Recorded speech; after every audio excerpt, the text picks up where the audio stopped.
नमस्कार, स्वागत है आप सभी का। आप देख रहे हैं एनएमएफ न्यूज। आपके साथ मैं हूं नम्रता चौधरी। 2026 में बंगाल में चुनाव होने हैं और उससे पहले मंदिर मस्जिद की राजनीति बंगाल में भी शुरू हो गई है। हुमायूं कबीर, जो कभी टीएमसी का नेता हुआ करता था, उसने बाबरी मस्जिद की आधारशिला रखी और उसके दरमियान टीएमसी से उसको निष्कासित कर दिया गया। वो अपनी अलग पार्टी बना चुका है, ममता बनर्जी के लिए मुश्किलें खड़ी कर रहा है। लेकिन इन सबके बीच अब ममता बनर्जी ने सबसे बड़े महाकाल मंदिर को बनाने का ऐलान कर दिया है। कह दिया है कि जनवरी के दूसरे हफ्ते से उस पर काम शुरू हो जाएगा। दुर्गा आंगन की आधारशिला वो रखती हुई नजर आई हैं बीती शाम, और इसी के साथ उन्होंने न सिर्फ हुमायूं कबीर आपको नसीहत दी है, न सिर्फ सेक्युलर बनने की, अपने आप को सेक्युलर दिखाने की कोशिश की है, बल्कि बीजेपी को भी आप ये कह लीजिए एक नई चुनौती दे दी है। आज इसी पर चर्चा करेंगे। ये जो कार्ड खेला है ना ममता बनर्जी ने, कितना इंपैक्टफुल होगा उनके लिए बंगाल चुनावों में। मेरे साथ मेरे वरिष्ठ सहयोगी पंकज प्रसून जुड़े हुए हैं। पंकज जी, एक कहावत है, तू शेर तो मैं सवा शेर। मतलब बीजेपी को आप हिंदुओं की पार्टी कह लीजिए, तो अपनी संस्कृति को वापस लाने वाली पार्टी कह लीजिए, हिंदुओं के उत्थान के लिए काम करने वाली पार्टी कह लीजिए। ममता बनर्जी को क्या हो गया? मैं भी कम नहीं हूं, मंदिर की आधारशिला रखूंगी, सबसे बड़ा मंदिर बनाऊंगी, फंड इकट्ठा कर लिया है, अब क्या बचा? ये हुमायूं कबीर के लिए मैसेज नहीं, ये बीजेपी के लिए मैसेज है। ममता बनर्जी की जो पॉलिटिकल अपब्रिंगिंग हुई है, या जहां से वो नेता बनी है, वो राजीव गांधी के अंडर बनी है, और वो राजीव गांधी को आइडियलाइज करते हुए बनी है। जब ये छात्र कांग्रेस की नेता थी, एनएसयूआई की, तो राजीव गांधी प्रधानमंत्री बने थे, नए नए एकदम, और बहुत इन्फ्लुएंस है, और ममता बनर्जी इस बात को स्वीकार भी करती है। अब राजीव गांधी की पॉलिटिक्स समझिए, ममता बनर्जी की पॉलिटिक्स समझने के लिए। Shahbano case, Rajiv Gandhi supreme court का फैसला पलट देते हैं कि मुसलमान न नाराज हो जाए। फिर मुसलमान नाराज हो गए तो हिंदुओं को खुश करने के लिए विवादास्पद ढांचे का ताला खुलवा देते हैं अयोध्या में, याद है। और बड़ा कहा गया कि सॉफ्ट हिंदुत्व। दूरदर्शन पे लाइव टेलीकास्ट हुआ था उसका, वक्त सिर्फ एक चैनल हुआ करता था, दूरदर्शन। और जिस वक्त ये दिल्ली से चले, हेलीकॉप्टर में बैठे और लाइव टेलीकास्ट होते हुए अयोध्या में उतरते हैं और वो ताला खोलते हैं, ये सब का, और बताया गया सॉफ्ट हिंदुत्व। और उसी वक्त कांग्रेस की सरकार ने दूरदर्शन पे रामायण प्रसारित करवाया, रामानंद सागर वाली, अब बाकायदा पैसे देकर, क्योंकि कांग्रेस की छवि किसी भी तरह से मुस्लिम परस्त पार्टी की छवि नहीं होनी चाहिए, हिंदुओं की छवि होनी चाहिए। परिणाम क्या निकला इसका? जैसे ही इन्होंने, राजीव गांधी ने ताला खोला, तो बीजेपी वालों ने कहा कि अब ताला खोला है तो भूमि पूजन कर ही दो, और लेके रथ यात्रा निकल गए अडवाणी जी, और सोमनाथ से अयोध्या तक की रथ यात्रा। और उसके बाद हालत यह हुई कि कांग्रेस न हिंदुओं की रही, न मुसलमानों की रही, और बीच में तालियां बजाती रह गई। हिंदू का जो स्पेस था वो बीजेपी ने एक्वायर कर लिया, 2 से 88 सीटें ले आए, फिर उसके बाद 143, और बढ़ते चले गए। मुसलमानों के पास कोई विकल्प नहीं था, तो अचानक मुसलमान क्या हुए, रीजनल पार्टी की तरफ शिफ्ट हुए। बिहार में लालू के पास, यूपी में मुलायम के पास, क्योंकि कांग्रेस ने धोखा दिया। और कांग्रेस के राज में भी बाबरी मस्जिद टूटी थी 6 दिसंबर 1992 को, तो एक गुस्सा वो भी था। सेम वही राजनीति कर रही है ममता बनर्जी बंगाल में। अपने ही एक प्यादे को, इन्हीं की पार्टी का वो नेता है, कह दिया कि जाओ तुम मुस्लिम कार्ड खेलो, और बाबरी मस्जिद का भूमि पूजन करवा दिया। अब मुसलमान भाई झुकने लगे वहां, 5 लाख 6 लाख। अब ममता बनर्जी को लगा कि हिंदू न नाराज हो जाएं, तो हिंदुओं फिर को खुश करने के लिए उन्होंने कहा कि महाकाल का भव्य मंदिर बनवाऊंगी सिलीगुड़ी कॉरिडोर में, और दुर्गा आंगन।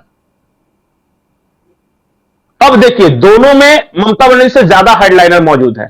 हिंदुत्व के पीछ पे अगर ममता बनर्जी खेलती हैं, तो बीजेपी कहेगी कि मोस्ट वेलकम, आइए, हम तो इंतजार कर रहे थे। अब बीजेपी वहां पे हिंदू जनजागरण यात्रा निकालने वाली है कि बनाओ, वादा किया है।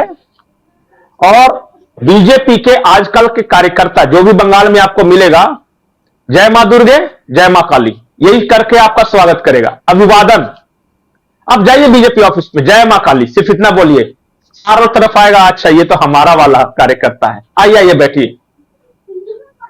तो इस पीछ पे ममता बनर्जी फंसेगी, और मुसलमानों की पीछ पे भी फंसेगी, क्योंकि जैसे ही मुसलमानों के लिए कुछ करेगी तो फंसेंगी कैसे? मैं थोड़ा ये और विस्तार से समझना चाहूंगी, फंसेंगी कैसे?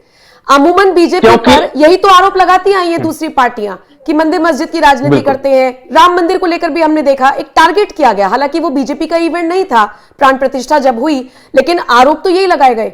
अब ममता बनर्जी ने भी तो वही कार्ड खेल दिया। आप कह रहे हैं हुमायूं कबीर से कह दिया कि जाओ तुम मस्जिद बनवाओ, तो जो मुस्लिम वोट बैंक बट रहा है वो आधा ममता के पाले में, आधा हुमायूं कबीर के पाले में। कौन सी बड़ी बात है चुनाव के बाद हुमायूं कबीर ममता के साथ वापस आ जाए? तो मुसलमान तो इकट्ठा ही रह गया ना, मस्जिद भी बन गई, बन जाएगी और मंदिर भी बन जाएगा। बिल्कुल यही सोचा था राजीव गांधी ने भी कि शाहबानों के बाद मुसलमान इकट्ठा मेरी तरफ रह जाएगा, और हिंदू है, राम मंदिर का ताला खुलवा दिया तो हिंदू मेरी तरफ आ जाएगा।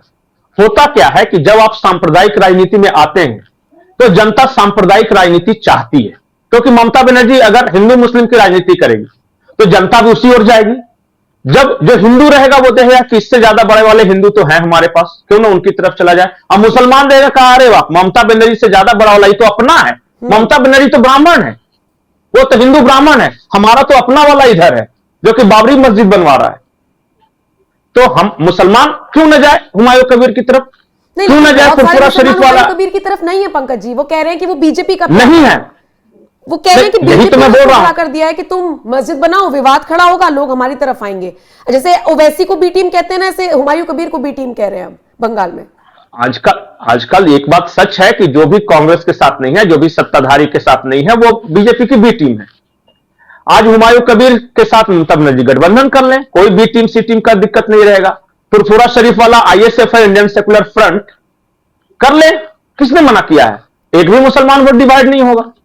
ओवैसी के साथ कर ले कम से कम, वो तो वो तो कह रहा है कि हम बी टीम से ए टीम बनने के लिए तैयार हैं, हमें कुछ सीटें दे दो। तुम्हें देंगे नहीं, तुम पे सिर्फ इल्जाम लगाएंगे। और मैं बार बार बोल रहा हूं, ममता बनर्जी को सांप्रदायिक राजनीति से दूर रहना चाहिए। वो जितना ज्यादा मंदिर मस्जिद करेगी उतना ज्यादा वो फंसती चली जाएंगी। ममता बनर्जी की स्ट्रेंथ है बंगाली अस्मिता, बंगाली भाषा, बंगाल में दूसरे का राज नहीं चलेगा, बंगाली पार्टी है हमारी, ये इनका सबसे बड़ा स्ट्रेंथ है। अगर इससे ये डेविएट करके अगर हिंदू मुस्लिम वाली राजनीति में आएंगी तब ये बीजेपी के स्ट्रांग पिच पे खेलेंगी, और उस पिच पे, हिंदू वाली पिच पे बीजेपी बहुत मजबूत है। कांग्रेस इसी में तो फंस गई। ये soft Hindutva, non soft Hindutva बनाम हार्ड हिंदुत्व करती थी। अरे हिंदुत्व का नाम ही क्यों लेना? तुम्हारे पास तो अपनी स्ट्रेंथ है। तुम बताओ कि हमने चलाया था भारत को, हमारे जमाने में भारत बांग्लादेश बनाया। मान लिया कि तुम आओ, तुम्हारे पास बहुत सारी स्ट्रांग चीजें हैं खेलने के लिए, लेकिन तुम उनके गेंद में जाके खेलते हो। हिंदुत्व सॉफ्ट हिंदुत्व के चक्कर में क्यों फंसना? बीजेपी तो चाहती है। मोटे मोटे तौर पर आप कह रहे हैं कि अगर लोगों के बीच में ये मैसेज जाएगा कि अच्छा ये हिंदुओं के लिए कर रही हैं, तो जो वोटर्स हैं वो ये देखेंगे कि इनसे बड़े वाला हिंदू कौन है, और फिर अगर उन्हीं को वोट देना तो बीजेपी है ना, यहां बटेगा वो। नहीं, कल को जाके इन्होंने कहा कि सिलीगुड़ी कॉरिडोर में मैं महाकाल मंदिर बनवाऊंगी। सिलीगुड़ी कॉरिडोर का मुसलमान क्यों ममता बनर्जी को वोट देगा जब वो महाकाल मंदिर बनाएंगे? या आप दुर्गा आंगन की स्थापना करिए तो मुसलमान क्यों देगा?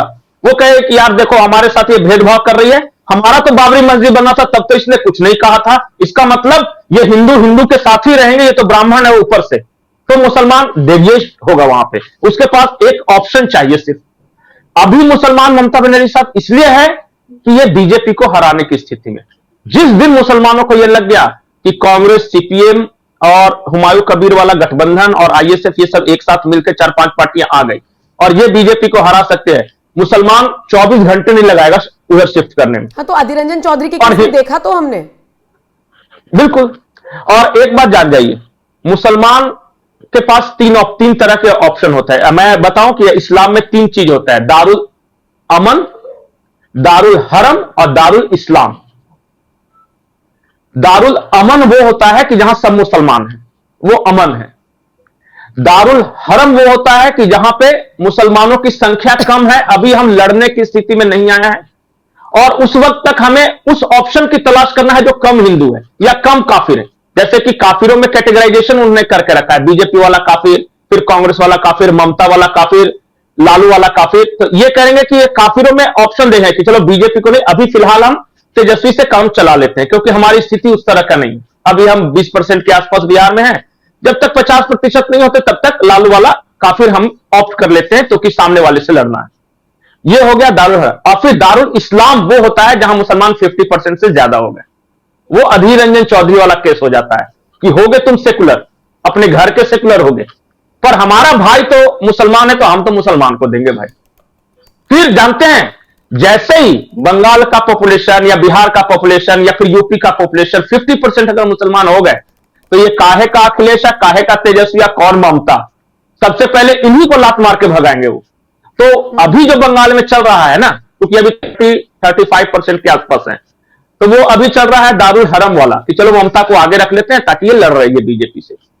या जब तक यहां मुर्शिदाबाद का में मतलब पॉपुलेशन उनका 50% से, इसके बाद दारुल इस्लाम और उसके बाद वो जो दारुल अमन आप बता रहे हैं, ये क्राइटेरिया। दारुल अमन मतलब मेरा पूरा राज्य, ठीक है। दारुल हरम मतलब फिलहाल मदद ले लेते हैं दुश्मनों की, क्योंकि उससे बड़े वाले को हराना है। ये भारत में जो चल रहा है ना कई राज्यों में, वो बीच वाला चल रहा है, क्योंकि पॉपुलेशन देख लिया ना।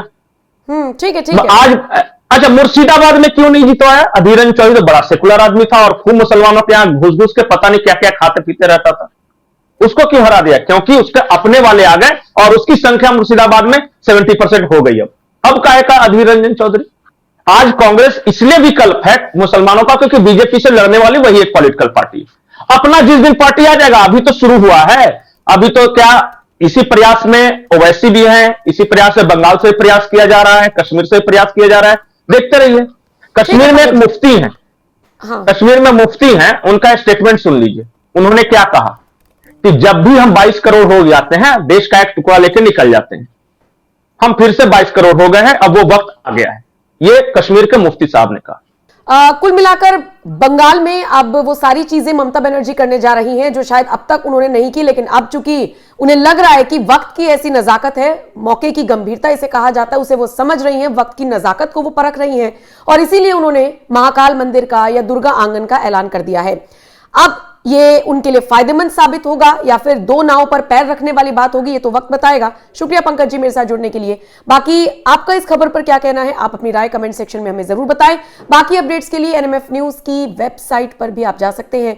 बने रहिए एनएमएफ न्यूज के साथ।